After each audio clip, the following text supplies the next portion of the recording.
Lui qui a tout accompli. Tout ce qui était annoncé avant lui, avant qu'il ne vienne dans la chair, fut accompli à la croix. Amen. Mettez-vous. Que la paix du Seigneur soit avec vous.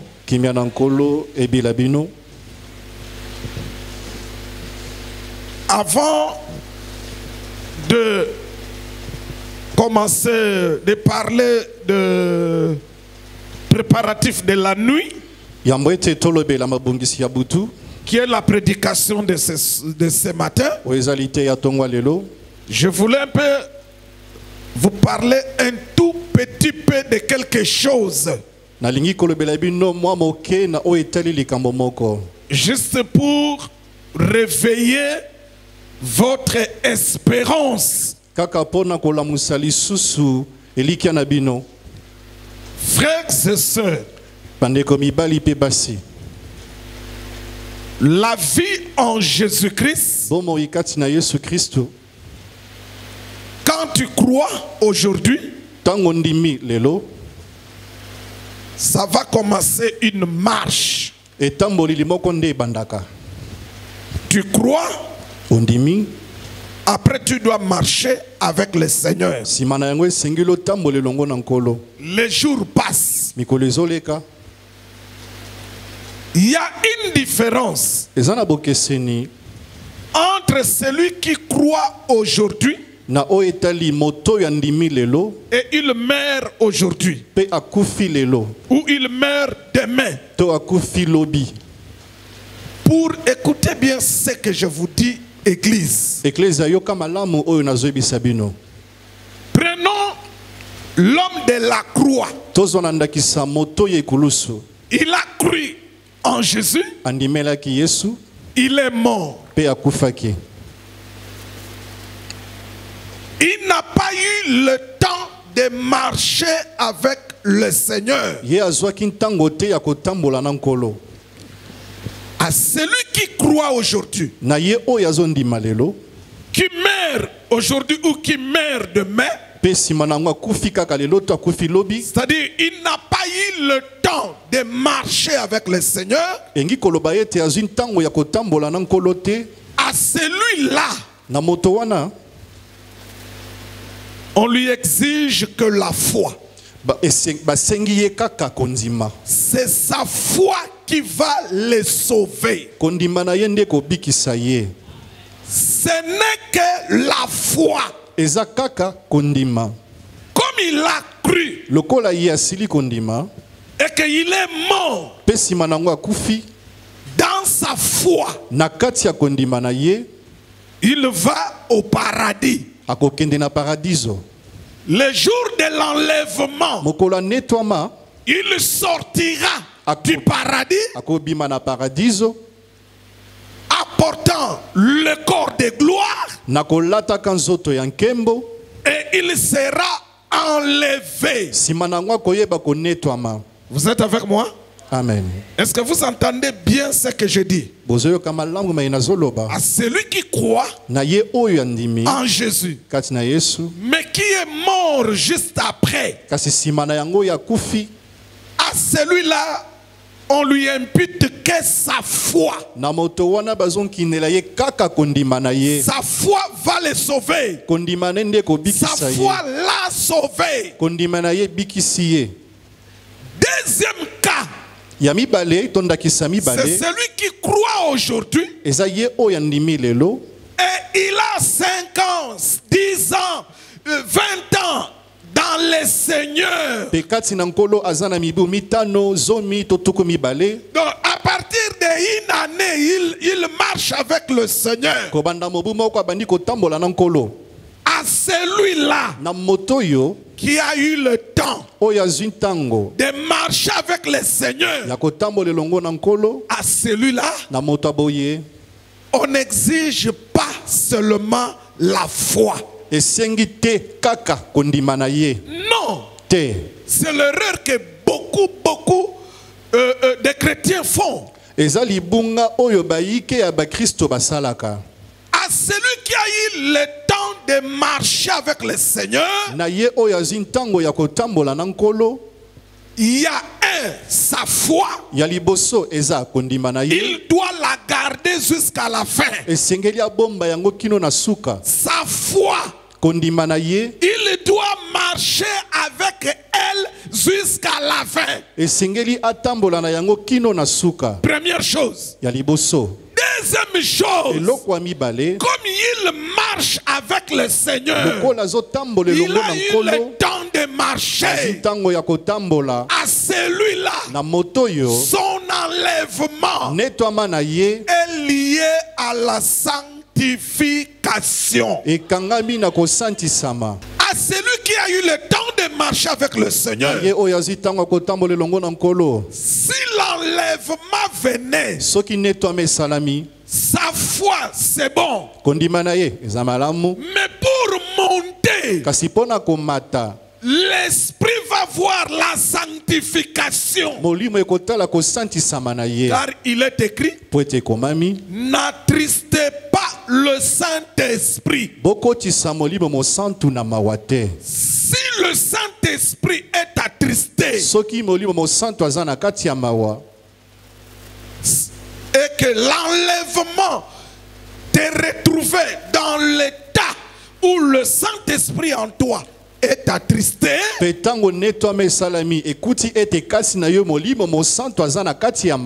tu ne seras pas enlevé. Tu resteras comme une vierge folle. Parce que le problème des vierges folles, c'était ils avaient la lampe, mais ils n'avaient pas l'huile pour allumer la lampe. La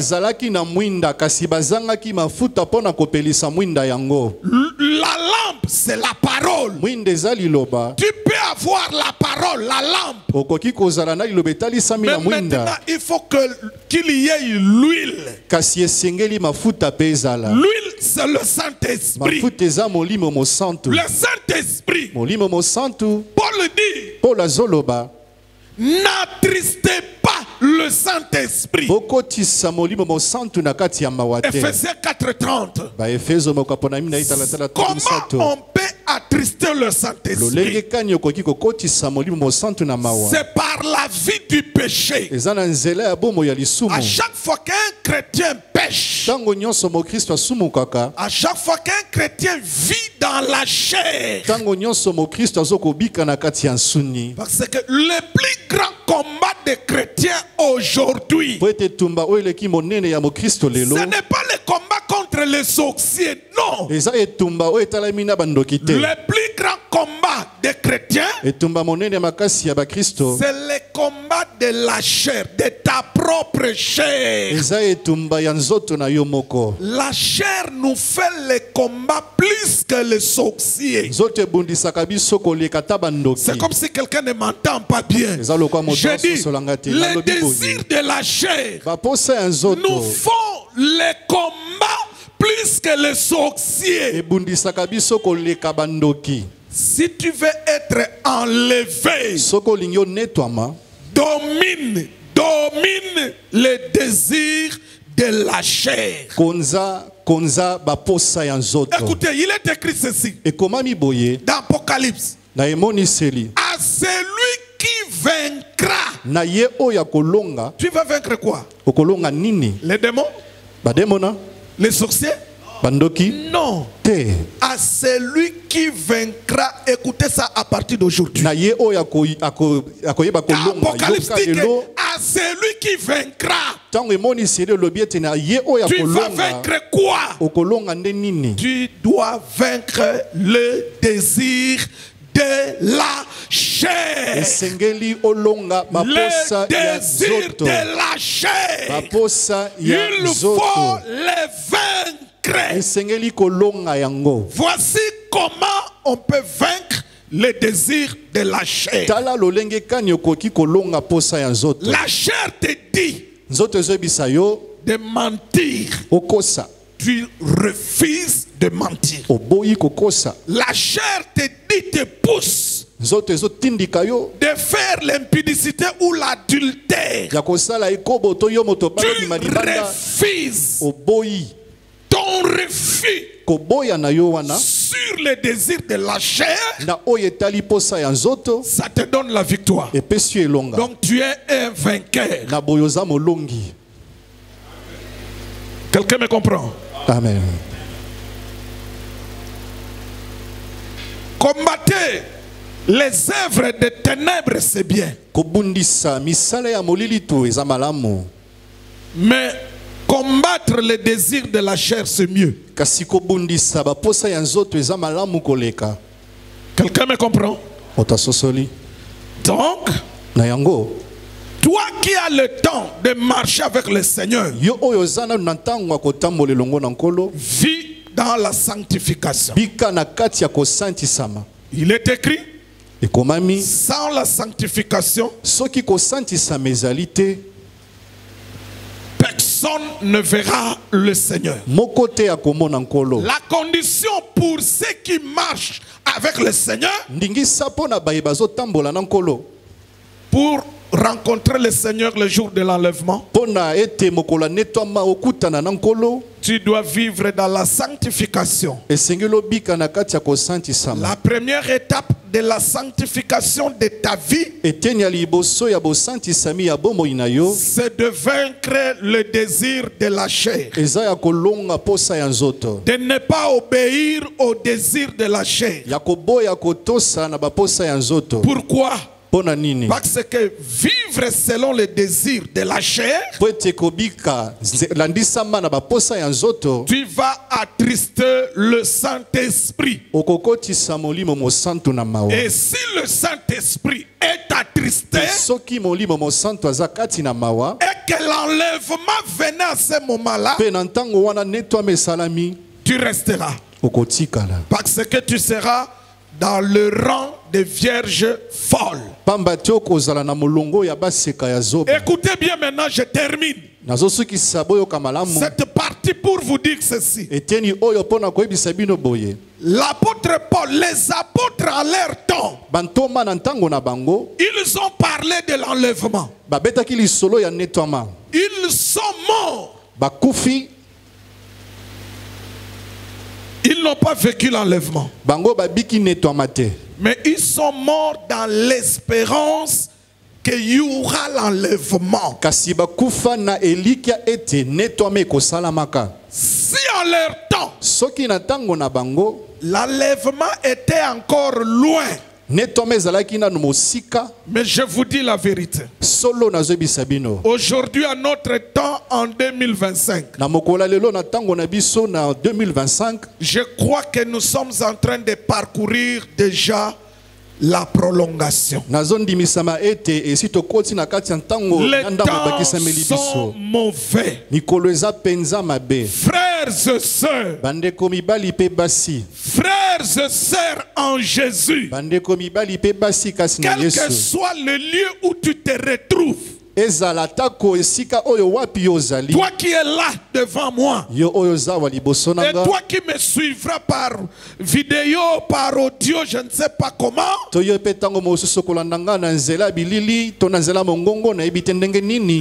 signes sont là qui démontrent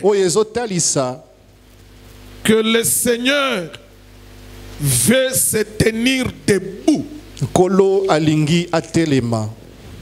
Parce que vous devez retenir ceci. Ici, je corrige directement une petite erreur. Souvent, j'entends, souvent chez les chantres. Les chantres en général. Écoutez, souvent les chantres disent ceci. Souvent, ceux qui adorent quand on suit leur musique, ils disent ceci.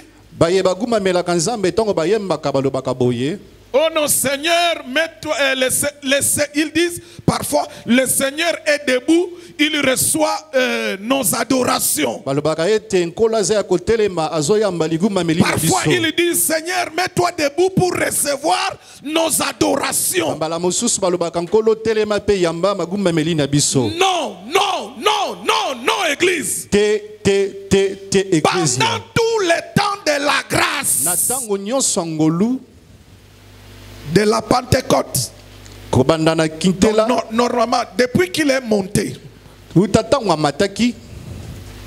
Et la Pentecôte, c'est l'ouverture. Le salut est rendu disponible. Écoutez bien, depuis ce jour-là, quand il est monté,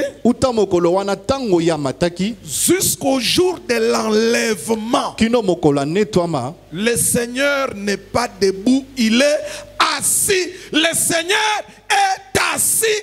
Le Seigneur est assis. Pendant le temps de la grâce, le Seigneur est assis sur le trône. Je vous donne un exemple. Quand les deux femmes prostituées sont venues devant le roi Salomon, avec leurs problèmes, leurs discussions, quand Salomon demandait l'épée, quand il rendait le jugement à ces femmes, il était debout ou il était assis. Salomon faisait le jugement assis sur le trône. C'est ça le temps de la grâce. Il accepte, il reçoit tous ceux qui viennent vers lui. Le temps de la grâce, c'est le temps où le Seigneur est assis sur le trône pour t'écouter, pour te recevoir, pour t'accepter devant lui. Mais le jour où le Seigneur se mettra debout, c'est le jour où il va descendre dans les airs. Et c'est le jour de l'enlèvement. Donc ne dites plus que le Seigneur est debout. Il est assis. C'est le temps de la grâce. Mais le jour où le Seigneur se tiendra debout, sachez que il descend dans les airs. Et je vous dis avec toute assurance que le Seigneur veut se mettre debout. Le Seigneur est prêt à se tenir debout. Soyez prêts. Car personne ne connaît le jour et l'heure. On peut se réunir comme nous voulons. Mais si vous ne parlez pas de l'enlèvement au peuple, votre réunion est nulle et sans effet. Dans le royaume des cieux, pour le moment, maintenant, compte sur tous les serviteurs qui préparent le peuple à l'enlèvement. Le royaume des cieux est en train de compter sur les serviteurs qui parlent au peuple de l'enlèvement. Pendant ce temps, en 2025, si on ne vous parle pas de l'enlèvement, on vous fait énormément du tort. Et je demande au peuple, exigez qu'on vous parle de l'enlèvement. Demandez qu'on vous parle des choses du royaume des cieux. Maintenant, regardez, on est pendant... Bon, on ne sait même plus est-ce qu'on est pendant la saison de pluie ou on est pendant la saison sèche. On ne sait plus c'est quelle saison. Bon, on est pendant la saison de pluie. Vous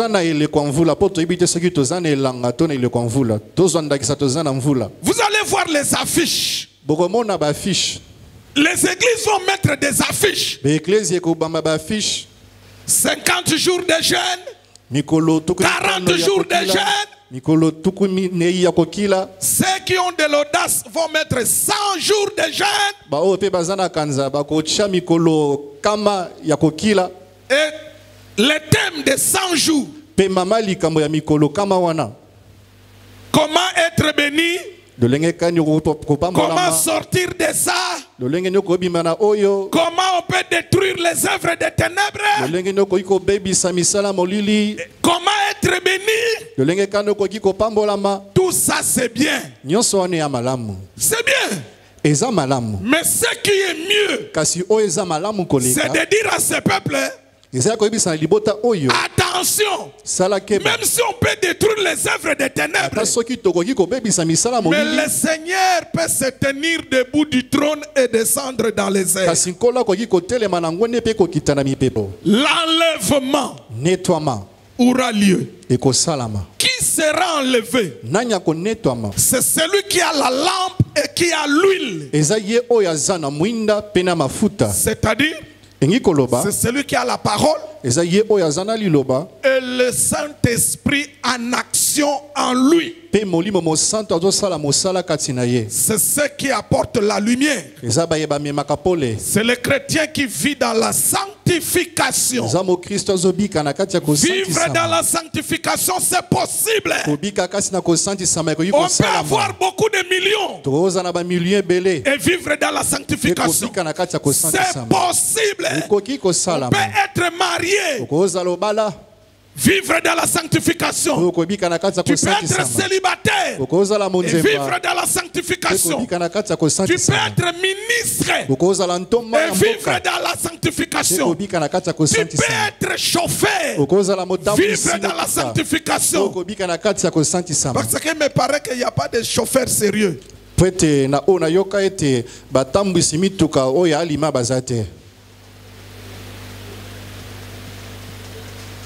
Tu peux être receveur, mais chrétien, vivre dans la sanctification.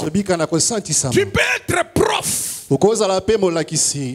et vivre dans la sanctification. La sanctification, c'est le modèle de la vie en Jésus. Ma prière pour vous et que vous puissiez marcher dans la sanctification. Ça peut arriver qu'en marchant dans la sanctification, tu trébuches, tu tombes dans le péché. Ça peut arriver. Mais si ça arrivait, il faut confesser. Ne reste pas dans le péché. Ne multiplie pas le péché. Mais répands-toi et continue la vie de la sanctification. Que le Seigneur fasse de vous des gens, des frères et sœurs qui vivent la sanctification. Aujourd'hui, nous allons parler des préparatifs de la nuit. Le grand thème, c'est le combat de la nuit. Mais nous allons voir qui se prépare la nuit.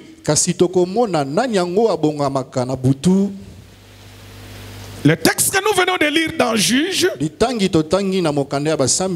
on nous parle de Samson. Samson était parti en Gaza. Comme il était un homme fort, les gens de Gaza, aujourd'hui Israël souvent il est pendant de longtemps, il est en guerre toujours contre qui? Les palais. Allons-y. Au temps du roi Saoul, au temps du roi David, le roi Israël était en guerre contre quel peuple? Contre les? Très bien. Au temps de David, roi David, au temps du roi Saoul, parce que celui qui n'a pas fait la guerre, c'est Salomon. Au temps du roi Saoul, au temps du roi David et les autres rois, Israël était toujours en guerre contre les Philistins. Aujourd'hui, Israël est toujours en guerre contre les... Si vous ne le saviez pas, les Palestiniens, en réalité, ce sont des Philistins d'autrefois. Retenez cela aujourd'hui. Donc, les Palestiniens sont les descendants des Philistins. Vous avez compris? Je vous dis encore une deuxième chose. Israël, à un certain temps, a été dominé dans son pays. Et on a amené d'autres en déportation. Quel est le pays qui a dominé Israël? C'est quel pays? Ou quel royaume? À leur temps. C'est quel royaume? Qui a répondu? La parole dit, ce qui était, c'est ce qui, et c'est ce qui sera. Et ça 3 temps. Ce qui était, c'est ce qui, c'est ce qui. Dieu ne ramène que ce qui s'est déjà passé. Les Philistins sont aujourd'hui de qui? Des Palestiniens. Maintenant, qui ont dominé sur Israël? Les Babyloniens. Quand le royaume de Babylone est mort ou a disparu, qui a remplacé Babylone? C'est le royaume. Après le royaume de Babylone a dominé sur qui? Sur I. Après le royaume de Babylone, c'est le royaume Médo. Qui a dominé sur qui? Les Perses qui ont dominé sur Israël. Écoutez, c'est l'Iran. Les Iraniens, ce sont des Perses, des descendants des Perses. Vous avez compris maintenant? C'est pourquoi il y a toujours, ça a toujours chauffé entre Israël et les Palestiniens, entre Israël et les Iraniens. Pour Bitumbangue Banda. Ok, vous comprenez ce que hein? Vous comprenez ce que les combats de la nuit. Et Tombamoli Yabutu. Les gens de Gaza. Batoya Gaza. Au temps de Samson. Natangwa Samson. Ils avaient appris que Samson était venu à Gaza. Les gens de Gaza avaient l'information. L'information. Que Samson est là. Les bruits se sont propagés à Gaza. Les gens se sont regroupés. La nuit.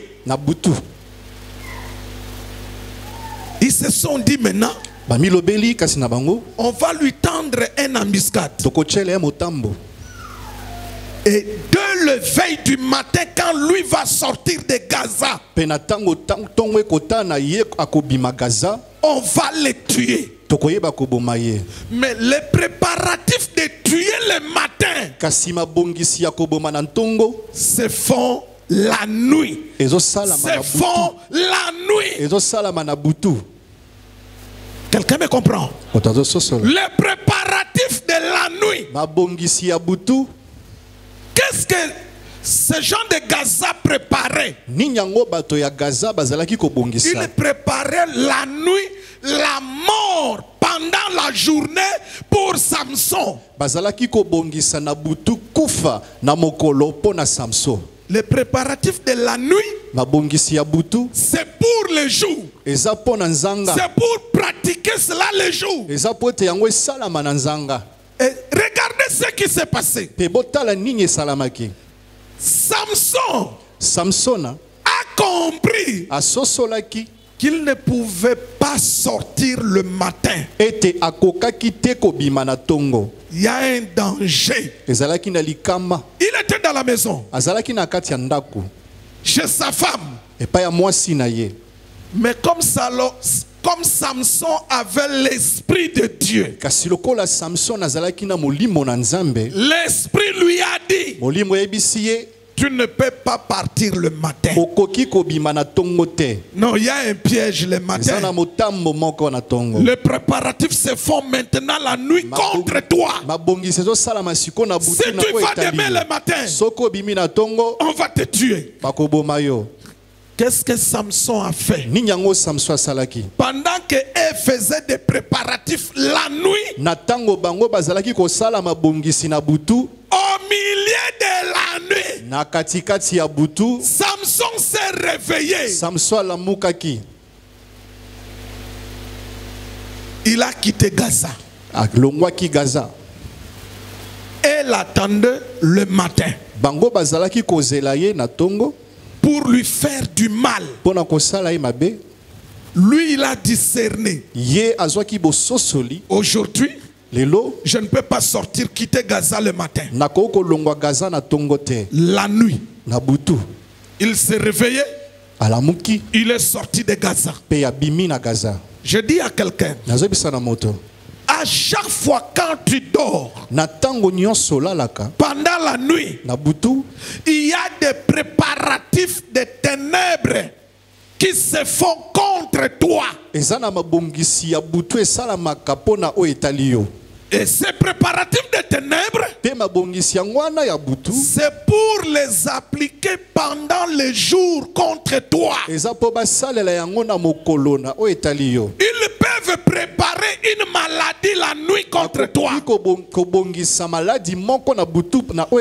On te jette ça la nuit. C'est les préparatifs pour que la journée maintenant tu tombes malade. Tu vas commencer à aller dans des hôpitaux. Examen sur examen. Et toutes les petites économies que tu avais, tu vas utiliser cela pour faire des examens, pour faire des radios. Or, cela vient des préparatifs de la nuit de l'ennemi contre toi. Tous les jours, nous ne devons pas nous comporter de la même manière. Si on a le Saint-Esprit, vous savez la difficulté c'est quoi aujourd'hui? Beaucoup de chrétiens n'écoutent pas le Saint-Esprit. Beaucoup de chrétiens ne comprennent pas. Frères et sœurs, le Saint-Esprit parle. Il donne des directives.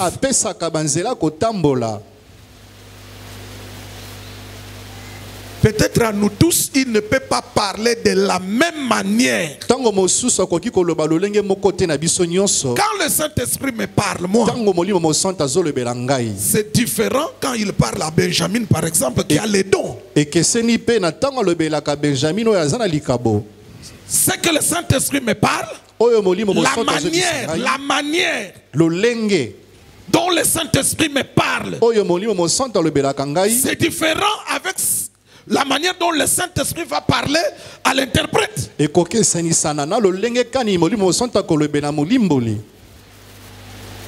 y a des fois, ma femme me dit, quand elle veut me provoquer, elle me dit, mais toi tu ne songes jamais pourquoi, tu ne songes pas pourquoi.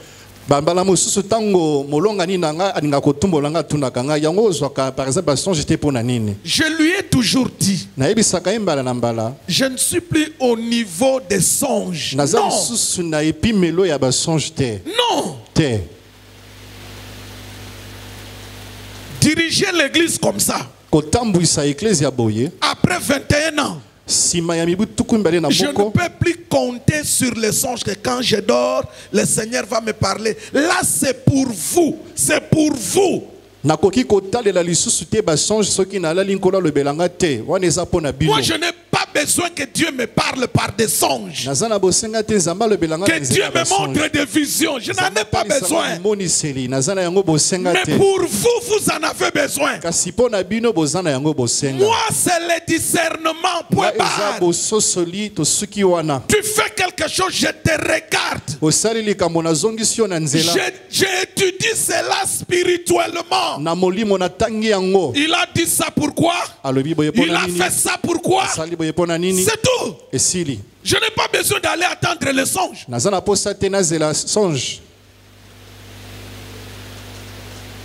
Le parler quand Dieu nous parle. Par exemple, je suis du haut de la chair, il me parle.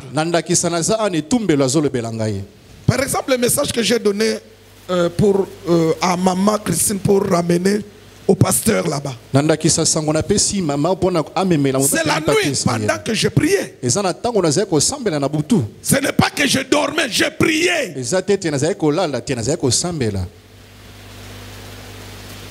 Quelqu'un me comprend?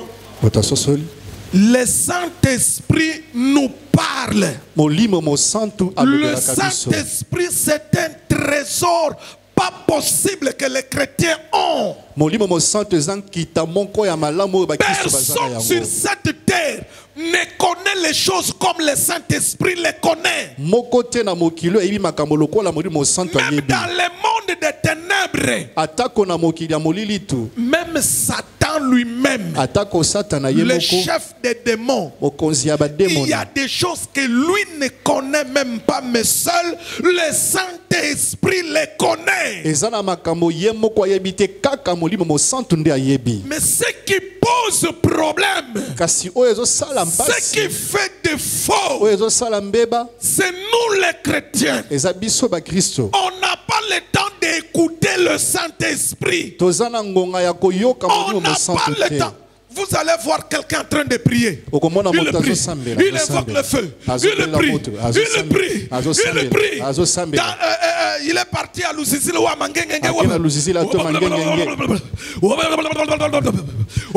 fait 2 heures, 3 heures en train de prier. Oh. C'est bien de prier comme ça. Mais à un certain moment, quand tu pries, tu dois rester calme sans rien dire. Peut-être quand tu pries, le Saint-Esprit, s'il te parle, tu ne comprendras rien. Il y a des fois tu pries, tu arrêtes de prier, tu restes calme. Peut-être il y a la musique à côté, tu écoutes la musique. Le Saint-Esprit va te parler. Peut-être tu priais pour toi. Tu invoques le feu. Mais si tu restes calme, le Saint-Esprit peut t'inspirer. Non, prie pour ta petite sœur. Quand l'Esprit te donne comme ça une directive, et la prière que tu vas faire aura des effets immédiats sur la personne. Mais le problème est que nous n'écoutons pas l'Esprit. L'Esprit peut parler, mais personne ne l'écoute.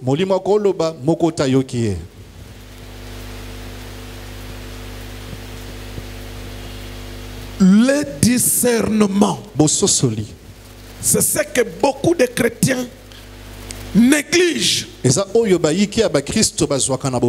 Il peut voir quelque chose, mais il n'arrive pas à comprendre que comme j'ai vu ça, c'est qu'il y a ça. Comme j'ai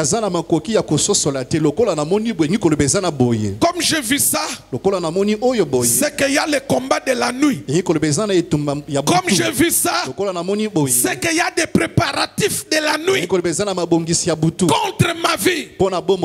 Frères et sœurs, pendant que les gens de Gaza se préparaient la nuit pour tuer Samson le matin, Samson lui aussi il a fait des préparatifs. Il s'est réveillé au milieu de la nuit. Il a dit je quitte Gaza maintenant la nuit. Préparatif contre préparatif. Pendant que l'ennemi fait des mauvais préparatifs contre toi, contre ta famille, David dit, au milieu de la nuit, je chante et je prie. C'est lui qui se réveille la nuit. Écoutez, chrétien qui se réveille la nuit pour prier. Or, la nuit aussi, l'ennemi fait des préparatifs contre toi. Ta prière, même si tu as adoré, tu n'as même pas fait de prières de feu, autorité détruite, tu n'as pas fait ça. Mais pendant que tu adorais seulement, au milieu de la nuit, écoutez bien, comme tu t'es réveillé au milieu de la nuit, tu adores. Mais pendant que toi tu adores, l'ennemi fait des préparatifs de la mort la même nuit contre toi. Écoutez, ton adoration, le Seigneur va transformer cela à une arme puissante. Parce que ça se fait au même moment.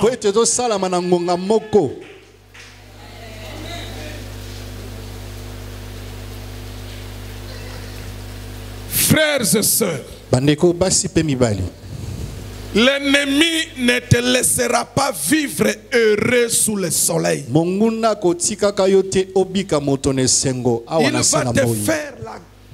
Il va te faire la guerre. Pourquoi? Vous savez pourquoi l'ennemi nous combat? Il veut, par les combats, il veut nous pousser à dire ceci. Ah, je suis fatigué. Il n'y a que des combats. Dieu aussi n'agit pas. Plus que je prie, plus que les choses se compliquent. Je suis fatigué. Et dès que tu commences à penser comme ça, tu es tombé dans le piège de l'ennemi. Que le Seigneur donne la victoire dans le combat de la nuit. Frères et sœurs,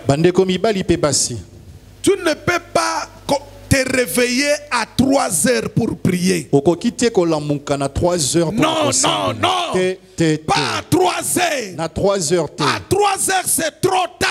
L'ennemi a déjà fait des préparatifs. Le préparatif de l'ennemi commence au milieu de la nuit. Il va vers 1 heure. 2 heures. Là, l'ennemi a déjà agi. Quand tu te réveilles à 3 heures, c'est déjà tard. Si tu veux détruire le préparatif de l'ennemi, il faut te réveiller au même moment que l'ennemi. Pendant que l'ennemi, au milieu de la nuit, fait des préparatifs de la mort, de l'accident, du vol, de l'enlèvement, de l'assassinat. Pendant que l'ennemi fait ses préparatifs là au milieu de la nuit, toi aussi au milieu de la nuit, tu te réveilles. Tu commences à adorer le Seigneur. Tu commences à intercéder. Tu commences à prier. Ta prière, ton adoration va contrecarrer le préparatif de la nuit. Quand ils vont arriver le matin, c'est déjà trop tard, tu as tout détruit. Les gens de Gaza attendaient appliquer leurs préparatifs le matin. Mais ils étaient surpris la nuit. Que Samson est déjà sorti. Il a emporté même la porte de la ville. Ma prière est que si tu te réveilles la nuit pour prier, que la puissance de ta prière puisse renverser les portes de la ville de l'ennemi. Frères et sœurs, réveillez-vous la nuit pour prier. Jésus a dit à Pierre, Veille même pendant une heure. Prionnez la nuit. Prie. Afin que tu ne tombes pas dans la tentation. Pendant que toi tu dors la nuit, l'ennemi prépare un piège de l'impudicité, un piège de l'adultère contre toi la nuit aussi. Pour venir t'appliquer cela les jours. Pendant que toi tu dors, on prépare une fille la nuit pour venir te séduire la journée afin de détruire ton étoile. Pendant que toi tu dors la nuit seul, on prépare un garçon pour venir détruire ta vie la journée.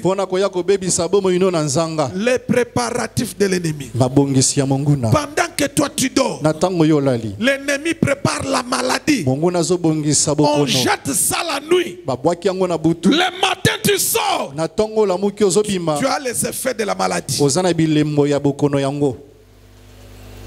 Pendant que toi tu dors, pendant que toi tu dors, ceux qui te combattent, ils se réveillent pour préparer des choses contre toi. Paul et Silas, on les a arrêtés le jour. On les a liés. On les a liés avec des planches.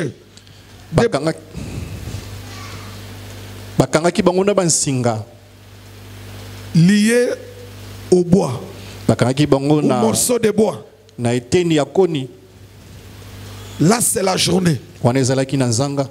Mais au milieu de la nuit, ils se sont réveillés. Ils ont commencé à chanter. Ils ont commencé à prier. Et la prière de la nuit a fait trembler le sol. Les fondements de la prison étaient renversés. Les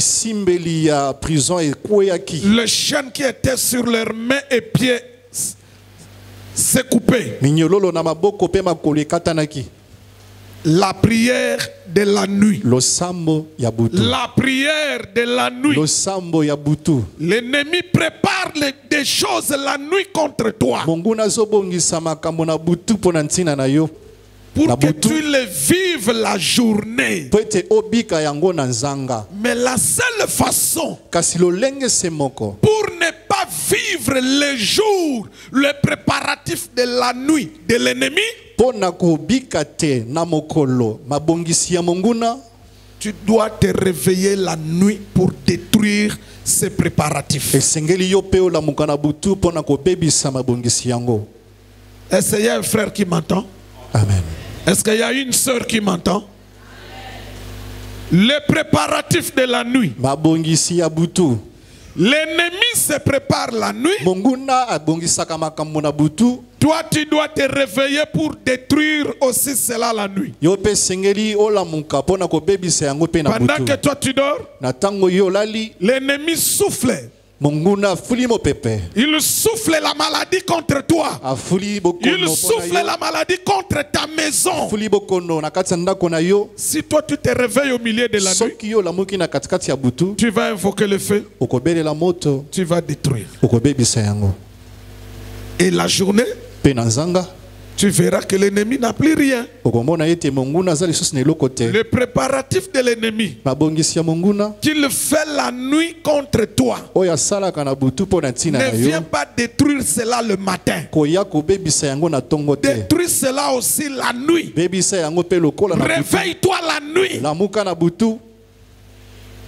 C'est la nuit où on prépare la journée. Quelqu'un me comprend? Soyez des chrétiens responsables.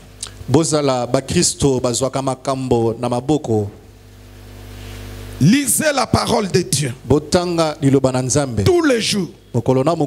Écoutez la parole pour votre foi.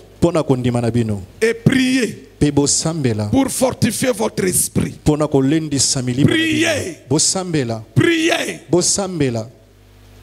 À la prière, la parole dit, persévérer.